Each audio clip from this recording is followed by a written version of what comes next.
Last message for the day. I don't know if it is, but this one is my favorite because it was just beautiful. I heard the Lord say fight, and when he said fight this morning, I was dozing back into my sleep, and then I heard him say, remember what you're fighting for.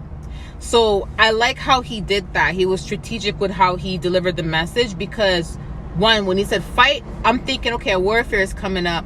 But then when he said, remember what you're fighting for, it's like he's letting you know to fight. And when you hear fight, it's kind of like you're like, oh, warfare is coming up. And it's kind of like you're like, oh, here we go again. I'm tired of this God. Da, da, da, da. It's like you start complaining in your mind and your spirit.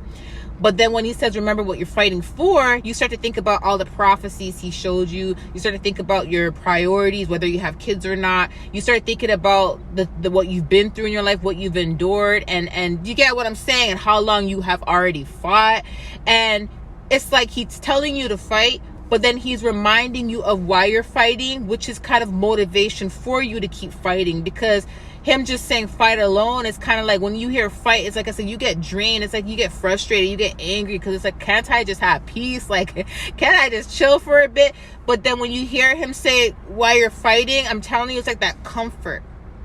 It's that comfort. It's like, don't forget what you're fighting for. Don't forget the prophecy I showed you. Don't forget you have mouths to feed. Don't forget what you've endured. Don't forget who you are. Don't forget your purpose. Don't forget your assignment in the kingdom. Don't forget how much you mean to me. Do you see what I'm saying? Don't forget that you are chosen for this specific assignment, this specific purpose. When he says, remember what you're fighting for, there's so much positivity that goes into these words, right? And this is just enough to motivate us to keep fighting. So whoever needs to hear this, yes, fight. We're going to have to fight. But remember what you're fighting for. It's not for vain. When I hear God say, remember what you're fighting for, you know what that means to me? And this may mean the same for y'all. It means that you're not fighting for vain. It means that you're going to win. It means that you're going to come out and win. Because if you weren't going to win, I wouldn't tell you to keep fighting a fight that you're not going to win. Do you get it? So the fact that I'm saying, remember what you're fighting for, means that you're going to win. And means that you're going to come out on top. And you're not going to be defeated.